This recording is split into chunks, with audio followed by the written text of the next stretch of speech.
તો મિત્રો હવે આપણે આંકડાશાસ્ત્ર ચેપ્ટરમાં સ્વાધ્યાય 14.3 ની અંદર જે સેકન્ડ નંબરનું એક્ઝામ્પલ છે તેની તરફ આગળ વધીએ.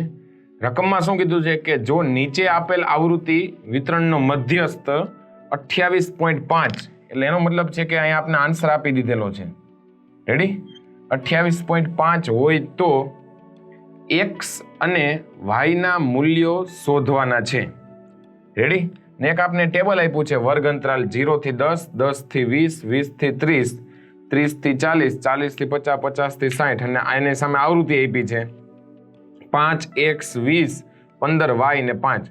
એટલે સૌપ્રથમ આપણે પહેલા શું કરવાનું છે તો કે આપણે જે ટેબલ આપ્યું છે તેના ઉપરથી આપણે સંચય આવૃત્તિ મેળવવાની થશે. રેડી? એટલે એનો મતલબ કે શું હશે 0 થી 10 માં 5 તો એની સંચય આવૃત્તિ કેટલી થાય તો કે આપણે એમ વિચારીએ ને થી ઓછા પ્રકારની સંચય આવૃત્તિનો આપણે વિચાર કરીએ છીએ. એટલે 10 થી નીચે હોય તો એની આવૃત્તિ કેટલી થાય 5.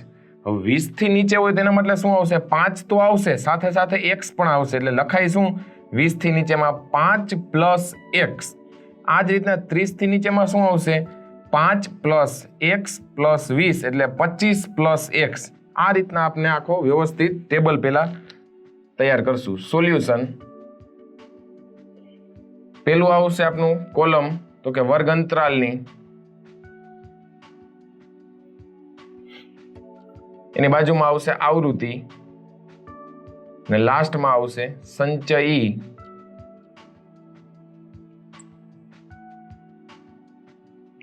આવૃત્તિ.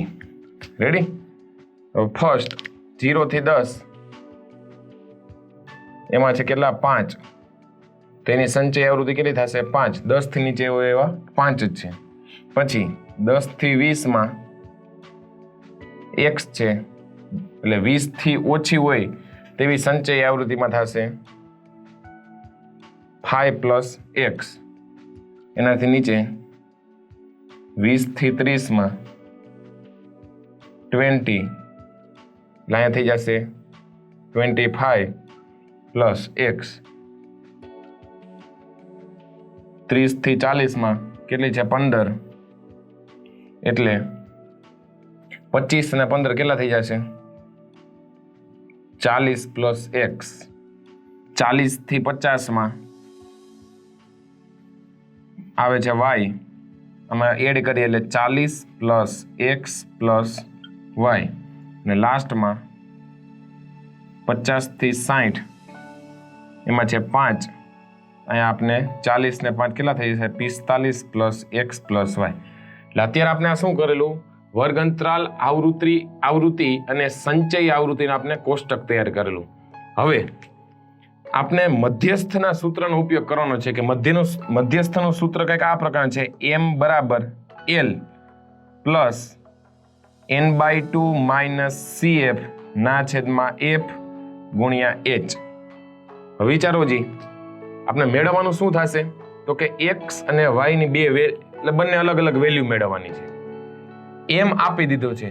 એલ કઈ રીતના નક્કી થાય એલ એટલે શું આવશે તો કે જે આપણો મધ્યસ્થ વર્ગ હોય એની અધો સીમા એટલે નાનામાં નાની કિંમત. હવે આપણું જે મધ્યસ્થ એટલે મધ્યસ્થની વેલ્યુ આપી છે 28.5 એ કયા વર્ગની વચ્ચે આવે તો એનો મતલબ આવશે 20 થી 30 ની વચ્ચે આવશે. તો એના એટલે અહીંથી એવો ખ્યાલ આવે આપને કે 20 થી 30 એ મારા માટે શું થશે મધ્યસ્થ વર્ગ. રેડી? અહીં લખી શકે અહીં કેપિટલ M બરાબર 28.5 છે તેથી મધ્યસ્થ વર્ગ આપણા માટે કેવો થશે તો કે 20 થી 30. તેથી L ની વેલ્યુ આપણે મળી ગઈ કેટલી આવશે 20 અધો સીમા. ક્લિયર? હવે એટલે આ L ખબર પડી ગઈ. હવે n ના છેદમાં 2 n કેટલા છે આપને પાસે 60. રેડી? n બરાબર છે 60. CF એટલે મધ્યસ્થ વર્ગ આ આખો છે એના આગળના વર્ગની સંચયી આવૃત્તિ એટલે CF ની વેલ્યુ આવશે 5 પ્લસ x. ક્લિયર? જે વસ્તુ જોઈએ આપણે જોતા જઈએ. f શું છે f તો કે જે મધ્યસ્થ વર્ગ હોય એની આવૃત્તિ. આમાં ખાસ ધ્યાન રાખવું પડશે ક્યારે સંચય આવૃત્તિ લેવાની અને ક્યારે f.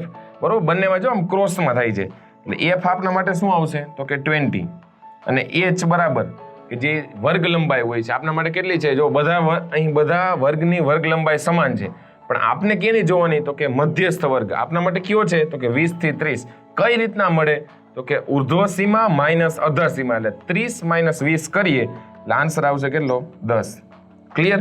બધી વેલ્યુ આપણે ક્યાં મૂકીએ? ઉપરના સૂત્રમાં મધ્યસ્થના. એમ બરાબર આપણે આપી દીધું છે કેટલા? 28.5. એટલે 28.5 બરાબર એલ ની વેલ્યુ શું છે? 20 પ્લસ n/2 એટલે 30 ના છેદમાં આવી રીતના લખી શકાય. સોરી 60/2 એટલે થશે અહીંયા કેટલા? 30. વચ્ચે માઇનસ ના માઇનસ. CF એટલે કે yes 5 plus x bracket over અને છેદમાં f એટલે છે 20 ગુણ્યા h એટલે છે 10. ક્લિયર? 20 પેલા અત્યારે બરાબરની કઈ બાજુ છે? જમણી બાજુ. ડાબી બાજુ લઈ જશે એટલે માઇનસ થઈ જશે. અહીંયા વધશે શું? ખાલી 8.5. 28.5 માંથી 20 જાય એટલે વધે કેટલા? 8.5. અહીંયા છેદ ઉડાડી નાખવું એટલે 30 માઇનસ 5 પ્લસ x ના છેદમાં અહીંયા આવી જશે 2. રેડી?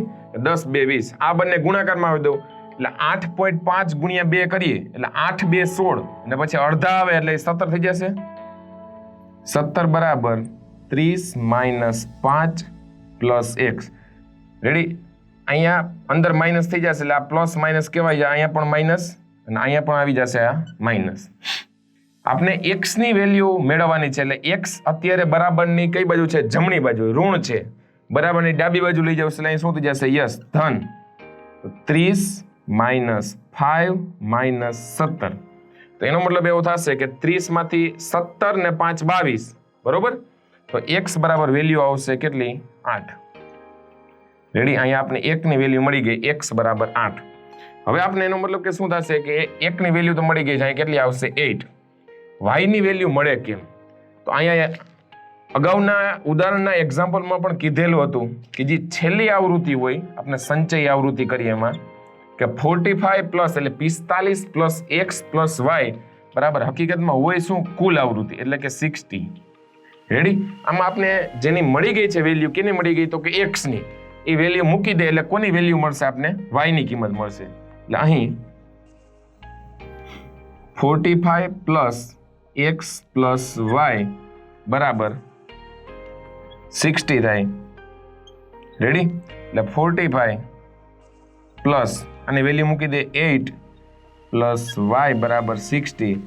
45 ને 5 50 ને 3 53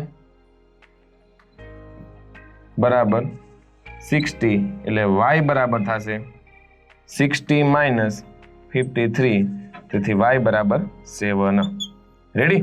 આનો મતલબ એવો થયો કે x ની વેલ્યુ 8 છે અને y ની વેલ્યુ કેટલી છે? 7.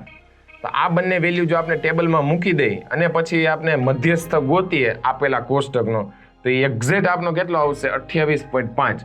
28.5 આનો આન્સર આવે છે. એનો મતલબ શું થયો કે 28.5 એક એવી વેલ્યુ છે 0 થી 60 સુધીમાં કે 28.5 થી 50% નીચે ડાઉનમાં છે એટલે ઓછા છે અને 28.5 થી 50% ઉપર છે.